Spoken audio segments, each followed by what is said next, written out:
नमस्कार, जोहार झारखंड देख रहे हैं आप। आपके साथ मैं हूं शिप्रा झा। बुलेटिन में सबसे पहले बात, रांची में कल जुम्मे की नमाज के बाद मचे उत्पात की। जुम्मे की नमाज के बाद बवाल।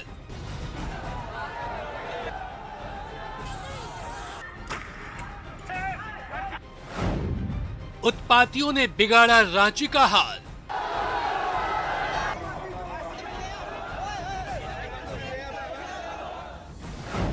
पथराव और फायरिंग के बाद तनाव।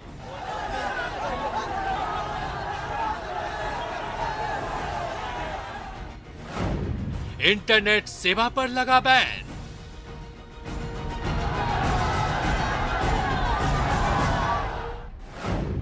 उपद्रवियों पर कार्रवाई कब?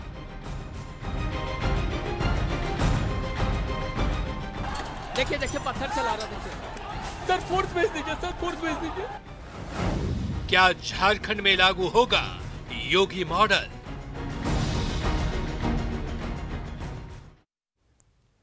रांची हिंसा पर सबसे बड़ी खबर आपको बता रहे हैं। रांची में कल की हिंसा में 2 लोगों की मौत हो गई और हिंसा में 12 लोग जख्मी हो गए हैं, जिनका इलाज रिम्स में चल रहा है। रांची में इंटरनेट सेवा अगले आदेश तक के लिए बंद कर दिया गया है। शहर के कई इलाकों में धारा 144 लागू है।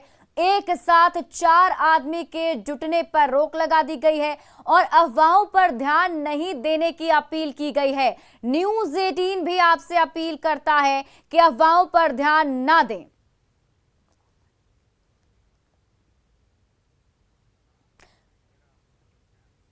तो रांची में जुमे की नमाज के बाद जमकर हंगामा देखने को मिला। रोड़ेबाजी में कई पुलिसकर्मी घायल हो गए तो वहीं कई लोगों को भी इस बवाल में चोट लग गई। दरअसल नुपुर शर्मा के विवादित बयान से शुरू हुआ विरोध प्रदर्शन हिंसक हो गया। इस दौरान उपद्रवियों की ओर से मेन रोड स्थित काली मंदिर के पास प्रसाद की दुकानों में तोड़फोड़ की गई और फिर उसके बाद फायरिंग भी की गई। इसे देखते हुए शहर के मेन रोड इलाके में धारा 144 लागू कर दी गई है। मोबाइल और इंटरनेट सेवा को भी अगले आदेश तक के लिए सस्पेंड कर दिया गया है। हालात काबू में करने के लिए एटीएस को भी उतारा गया है। वहीं अतिरिक्त पुलिस बल की तैनाती भी कर दी गई है, जिससे पूरा इलाका छावनी में तब्दील दिखाई दे रहा है, लेकिन शांति का माहौल बना हुआ है। ऐसे में डरने की जरूरत बिल्कुल भी नहीं है लोगों को। और हाँ, ये अपील लगातार न्यूज़ 18 बिहार झारखंड भी आपसे कर रहा है कि अफवाहों पर ध्यान ना दें। और हमले के दौरान उपद्रवियों की भीड़ ने रांची के मेन रोड में काली मंदिर के पास ही पत्थरबाजी की, साथ ही वहां खुली प्रसाद की दुकानों को भी निशाना बनाया था। खुद सुनिए आप पीड़ित की जुबानी पूरे हमले की कहानी। फिर देखे कि यहाँ प्रसाद दुकान सब पलटने लगा वो लोग, तो फाइनली ईटा मंदिर में चलाने लगा। तब मैं उसे आके बोला, रिक्वेस्ट किया, भैया आप मंदिर में हाथ, इसको तो छोड़ दीजिए, इसमें क्या है, इसमें आप लोगों को जिससे लड़ना है या किसी से कुछ बैर है, आप पब्लिक से लड़िए, पुलिस से लड़ रहे हैं, सरकार से लड़िए। आपको मंदिर प्रसाद दुकान में ये लोग गरीब आदमी लोग, इन लोग का दुकान है, इन लोग को तोड़ रहा है। इसमें एक दुकान मेरा भी है प्रसाद का। हम चाह रहे थे कि इसको सेव करने के लिए बस हम बोले भैया यहाँ छोड़ दीजिए, इसमें मत लगे। उसी में वो लोग पत्थर, पूरा ग्रुप में था 400-500 हिंदू गाली वगैरह है, मुसलमान पूरा बोल रहा है कि ये सब लंच। अब हजारों का भीड़ में हम लोग क्या कर सकते, रिक्वेस्ट ही कर सकते थे ना। तो उसी में वो लोग पत्थर चला रहा है, तो लाठी चला रहा है, तो बस उसी में चोट लगी है। और इधर मामले को लेकर रांची डीसी और डीआईजी ने शहर वासियों से शांति बनाए रखने की अपील की है। उनसे घरों में रहने की ही अपील की गई है। रांची के सभी शहर वासियों से मैं अपील करना चाहूँगा कि आप लोग शांति और अमन कायम रखें। और मैं ये भी बताना चाहूँगा कि अभी पूरी जगह पर जो है फोर्स और मजिस्ट्रेट तैनात कर दिए गए हैं, स्थिति नियंत्रण काबू पा ली गई है। और आने वाले समय में उम्मीद करते हैं कि जनता हमारा सहयोग करेगी और अगर कोई उल्लंघन करेगा नियम का तो उस पर कार्रवाई भी की जाएगी। कर्फ्यू को लेकर जो मेन रोड में बिग बाज़ार का जो फ्लाईओवर है वहाँ से लेकर फिरालाल चौक तक का जो मेन रोड है उसके दोनों तरफ 500 मीटर तक में जो है 144 की कर्फ्यू लगा दी गई है और किसी भी तरह का जमावड़ा पर प्रतिबंधित रोक लगा दी गई है। भारी संख्या में बलों की तैनाती की गई है। जो संवेदनशील इलाके हैं वहाँ पे अलग से स्टैटिक और पेट्रोलिंग फोर्सेस मजिस्ट्रेट के साथ लगी हुई हैं। हमारा आग्रह है लोगों से और सभी से कि आप सोशल मीडिया पे अनावश्यक जो अफवाहें हैं या मैसेज हैं, वीडियो हैं, उन सब पे ध्यान ना दें। आप सुरक्षित रहें और यहाँ पे सभी जगह पे फोर्स की तैनाती की गई है और प्रशासन का सहयोग करें। रांची के 12 थानों में धारा 144 लागू कर दी गई है और इसी के तहत कहीं भी एक साथ 4 आदमी दिखने पर कार्रवाई की जाएगी। वहीं इंटरनेट सेवा अगले आदेश तक के लिए बंद कर दी गई है। इसके साथ ही रांची शहर की सुरक्षा व्यवस्था को पुख्ता बनाए रखने के लिए विभिन्न जिलों से बुलाए गए अतिरिक्त पुलिस बल की तैनाती भी कर दी गई है। तो पूरे रांची शहर में धारा 144 लागू कर दी गई है, यानी एक जगह पर 4 से अधिक लोगों के दिखने पर कार्रवाई होगी। साथ ही साथ आपको बता दें कि पूरे रांची शहर में इंटरनेट की सेवाओं को भी जो है बंद कर दिया गया है अगले आदेश तक, यानी और ऐसे में इस वक्त हम मौजूद है रांची के मेन रोड में, जहाँ पे हमारे पीछे तस्वीरों के माध्यम से भी आप देख सकते हैं कि भारी संख्या में जो है यहाँ पे पुलिस बल तैनात है। यानी सुरक्षा की व्यवस्था को लेकर के अगर हम बात करें तो जिला प्रशासन की ओर से पुख्ता तैयारी जो है सुरक्षा की व्यवस्था को लेकर के की गई है। डीजीपी नीरज सिन्हा ने बताया है कि शुक्रवार को जिस दिन ये हिंसा हुई थी राजधानी रांची में, उस दिन पुलिस बल के करीब 800 जवान जो है वो तैनात थे। लेकिन जैसे चूंकि हिंसा जो है कल शाम में काफ़ी ज़्यादा बढ़ गई, दोपहर के समय हिंसा काफ़ी ज़्यादा बढ़ गई है, तो इसे लेकर के दूसरे ज़िलों से भी फोर्स को जो है रांची में मंगवाया गया है। रांची ज़िले में जो है बाहर से भी फोर्स को तैनात किया गया है और कुल मिला करके करीब 2800 फोर्स जो है रांची ज़िले में तैनात किए गए हैं। चूँकि यानी फोर्स जो है जिस तरह से कल की घटनाएँ हुई हैं वो घटनाएँ दोबारा से रिपीट ना हो, इसे लेकर के ज़िला प्रशासन की टीम जो है वो पूरे एक्शन मोड में आ चुकी है। राज्य सरकार भी इसे लेकर के काफ़ी गंभीर हो गई है और राज्य सरकार भी इसे लेकर के लगातार पुलिस प्रशासन को सख्त निर्देश दे रही है। तो ऐसे में कल की स्थिति दोबारा से उत्पन्न ना हो, इसे लेकर के जिला प्रशासन की टीम जो है वो पूरे एक्शन मोड में नजर आ रही है। कैमरा पर्सन संजीव तिवारी के साथ कोमल बहल, न्यूज़ 18 रांची। और कल के हंगामे के बाद रांची में तनाव का माहौल है और सीधे लिए चलते हैं आपको रांची, जहां रांची स्टूडियो में मौजूद हैं हमारे साथ 2 गेस्ट जुड़ेंगे और इसके अलावा हमारे सहयोगी ओम प्रकाश भी हमारे साथ जुड़ रहे हैं और एक एक करके हम तमाम लोगों से बातचीत करेंगे। हमारे साथ सुबोध पाठक पुजारी हनुमान मंदिर के जुड़े हुए हैं और हमारे साथ श्याम नंदन पांडे मुख्य पुजारी हनुमान मंदिर के जुड़े हुए हैं। साथ ही साथ हमारे साथ ओम प्रकाश भी जुड़े हुए हैं। कल क्या कुछ हुआ था, कैसे शुरुआत हुई थी, वो तमाम चीजें हम पुजारी से जानेंगे, लेकिन इसी बीच सबसे पहले ताजा हालात का अपडेट ले लेते हैं। ओम प्रकाश का रुख करते हैं। ओम प्रकाश, फिलहाल क्या कुछ वहां पर ताजा हालात बने हुए हैं, किस तरीके से सुरक्षा व्यवस्था के इंतजाम आप देख पा रहे हैं?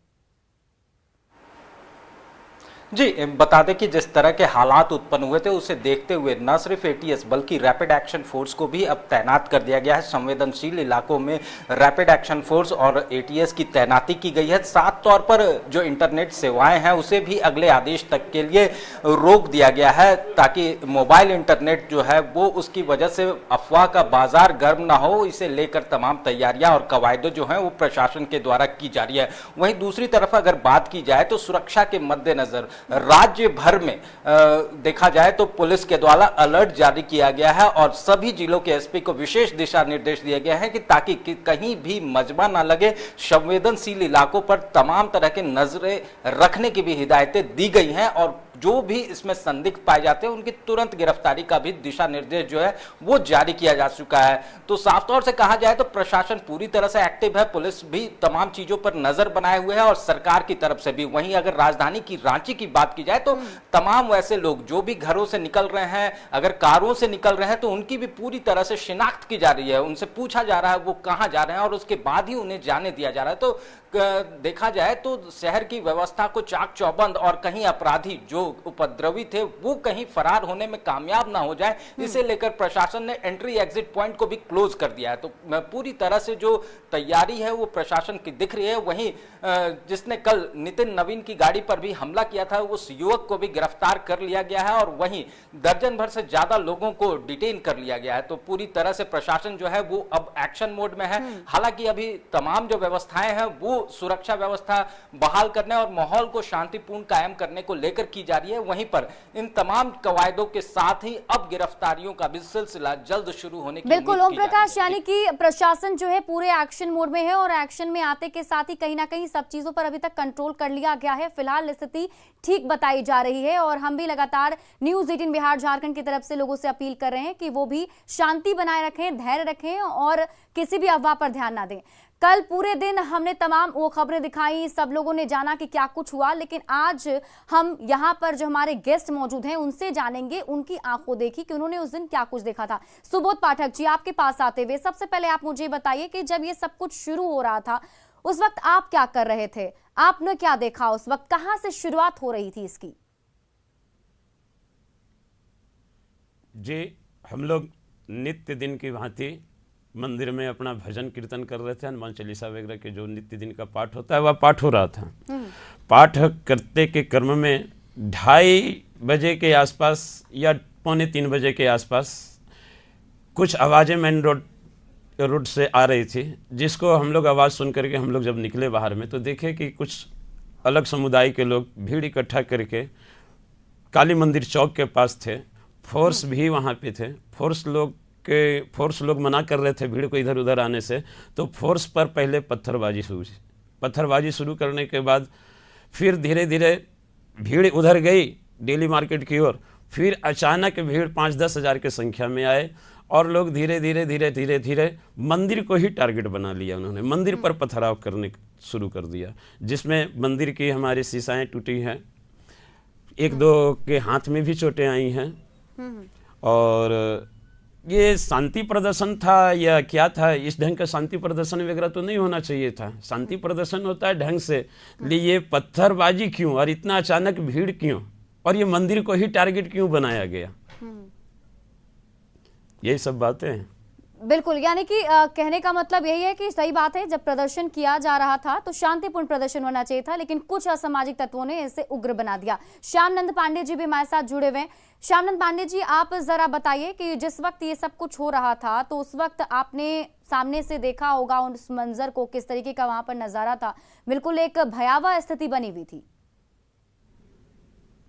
जी बिल्कुल, उस वक्त अफरा तफरी मचा हुआ था, सारे लोग में एक डर था, क्योंकि एकाएक 5 से 10 हज़ार लोगों का आना और प्रशासन के ऊपर टूट पड़ना, मंदिर के ऊपर पथराव करना, तो स्वाभाविक सी चीज़ है कि लोगों के अंदर एक डर था। जितने भी रास्ते में जो लोग थे, मंदिर के परिसर में जो आसपास में लोग भक्त लोग थे, गाड़ी वगैरह था, सबको तोड़ना, सबके ऊपर, यहाँ तक कि उन लोगों ने फायरिंग भी किया है। मंदिर के ऊपर भी गोली चलाना, पुलिस के ऊपर भी गोली चलाना, पुलिस को मारना। तो कहीं न कहीं से यह एक सुनियोजित था, पूर्व प्लान था। प्लानिंग के तहत इन लोगों का एक आंदोलन नहीं था, ये विरोध करने का एक बहाना था। उसके आधार पे इन लोगों को मंदिर के ऊपर अटैक करने का, सारे मंदिर, यहाँ मेन रोड हनुमान मंदिर हो गया, काली मंदिर जो है, काली मंदिर के ऊपर भी वहाँ पर तोड़ना। तो इन्होंने एक मंदिर को टारगेट बना करके, और यह एक पूर्व की प्लानिंग के तहत आया था। चूंकि विरोध करने के लिए जिस वक्त ये घटना घटी उस वक्त कुछ लोग आए हुए थे। इसके बाद एकाएक चारों तरफ से जो चर्च रोड है और भी 2-3 जो गली है, उससे एकाएक दौड़ के लोग आ रहे थे, मानो कि जैसे कहीं पर लड़ने ही जा रहे हैं, युद्ध करने जा रहे हैं। तो इन लोग का एक जो पूर्व प्लानिंग था, प्लानिंग के तहत आए हुए थे। मस्जिद में लोग बैठ करके रणनीति तैयार किए हुए थे।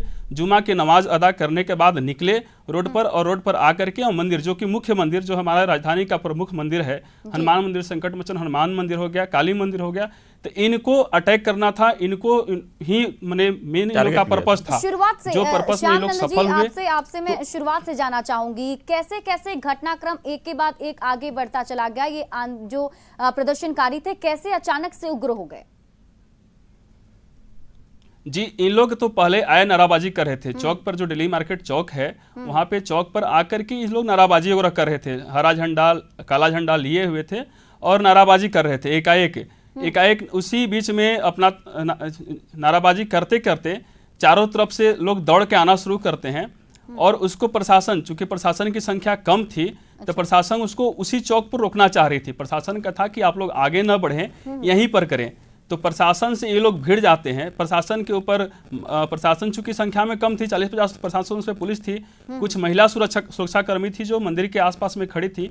तो वो लोग मंदिर के ऊपर डर से वो लोग मंदिर में घुस गए, जाके छुप गए। हम लोग को मंदिर का गेट बंद करना पड़ा। तो एकाएक पुलिस के साथ ही लोग भिड़ गए।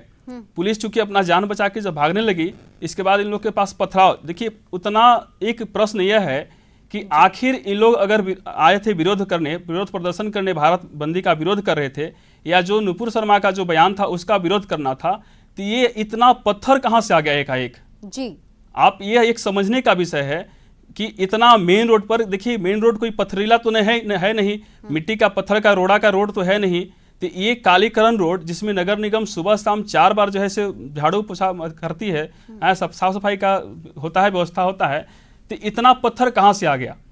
तो कहीं न कहीं इन लोग का एक प्लान था, एक प्लानिंग के तहत ये लोग आए हुए थे, और जो प्लानिंग के तहत आए हुए थे इन लोग को विरोध करना नहीं था, इन लोग को एक अवसर चाहिए था, जो अवसर इन लोग को मिल गया। उस अवसर को इन लोग जो है से भली भांति भुनाया है, और अपना जो है इन लोग का जो एक मंसूबा रहता है पूर्व के भांति पहले जो भी लोग करते आए हैं, आज ये कोई नया नहीं है।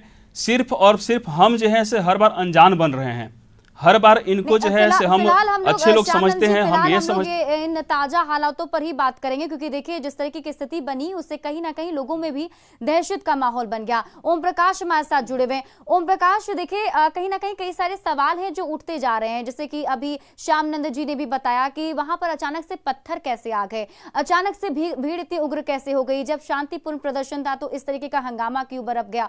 तो क्या अभी तक के जांच में कुछ बातें सामने आ पाई हैं, कुछ भी ऐसी?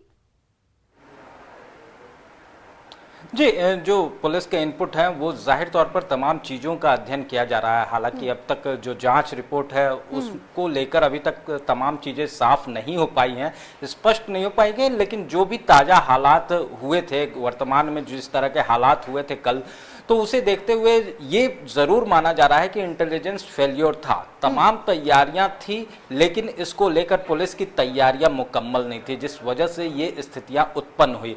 साफ तौर से जिस तरह के पुलिस बलों की तैनाती होनी चाहिए, जिस तरह की तैयारियां होनी चाहिए थी, वो तैयारियां नहीं थी। कहीं भी बैरिकेटिंग नहीं किया गया था।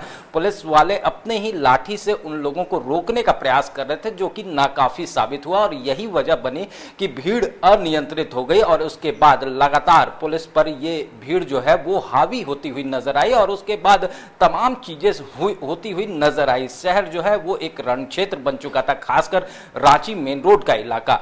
तो इसे देखते हुए ये साफ तौर से कहा जा सकता है पुलिस के इंटेलिजेंस का फेल्योर था, जिस वजह से इस तरह की घटनाएं हुई हैं। हालांकि तमाम चीजों पर अब जो है, अब उसे कहा जाए तो हालात को, स्थिति को नियंत्रित करने के लिए तमाम उपाय किए जा रहे हैं। स्थितियां सौहार्दपूर्ण बने, इसे लेकर इंटरनेट सेवाएं हो या फिर धारा 144, तमाम चीजों को इंप्लीमेंट किया गया है। लेकिन बावजूद अभी भी कहा जा सकता है स्थितियां पूरी तरह से कहा जाए तो शांतिपूर्ण नहीं हो पाई है। अभी भी तमाम क्षेत्रों में तनाव जरूर है, और इसे लेकर और कवायदे करने की जरूरत है। फिलहाल जो पुलिस की रणनीति है तो उन उपद्रवियों की पहचान करना है, खासकर वो लोग। बिल्कुल, यानी कि अभी इंतजार करना पड़ेगा। जांच चल रही है और सही तरीके से जिला प्रशासन की टीम जो है अभी एक्शन मोड में भी है, और शांतिपूर्ण तरीके से वहां पर शांति बनी रहे, इसको लेकर कवायद की जा रही है। हमारे साथ जुड़ने के लिए बहुत बहुत शुक्रिया ओम प्रकाश, और हमारे साथ जो गेस्ट जुड़े थे आप दोनों का भी बहुत बहुत शुक्रिया उन तमाम चीजों को बताने के लिए। उम्मीद है कि दर्शकों को वो सब कुछ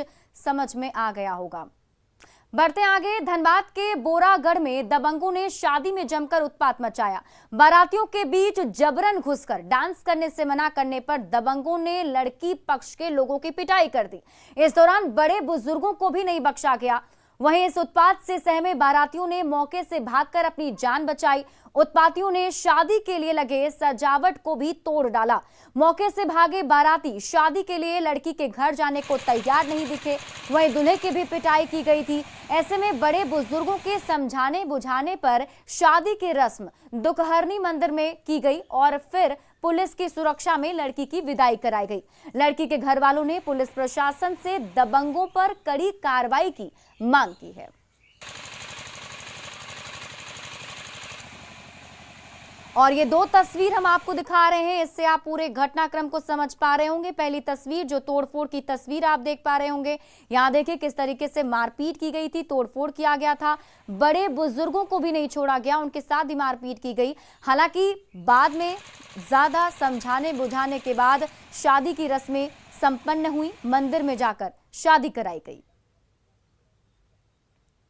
बारात आ रहा था, डीजे लाइट भेजे, और डीजे लाइट भेजने के बाद में मतलब उन लोग भी डांस कर रहा था, उन लोग का ठेल करके आए, ज्यादा लोग डांस करने लगा और मारपीट इसी में होने लगा। सब राइस लाइट के जो डंटा जो है से खींच करके उन लोग के मारने लगा। मेरा दामाद के मारा, उसको जो अथी था, जो मतलब बाराती पार्टी था, उसको भागना के मार करके एकदम अधमुआ कर दिया कि कोई जो यहाँ के यादव लोग हैं, ठीक है, पूरी तरह से तो हम बता नहीं सकते अभी नाम कौन कौन से यादव हैं, लेकिन हम चाहते हैं प्रशासन से यही चीज कि आगे जितने भी जो हैं यादव, जिससे हमें पता है जो भी है उनके ऊपर में उचित कार्रवाई किया जाए, ठीक है, ताकि हमारा जो है, जो हमारा क्षति हुआ है, जो हमारा जो खुशी था, जो बहन का जो शादी करने का, आज उन लोगों की वजह से जो होता है पूरी तरह से जो होता है ना बर्बाद हो गई। इस शुभ चीज में जो है अशुभ हो गया, क्या खुशी मनाएंगे, तो गम में बदल गया।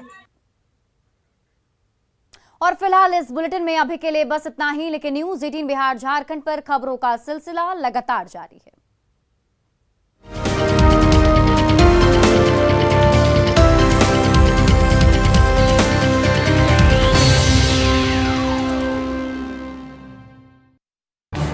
इस न्यूज हेडलाइन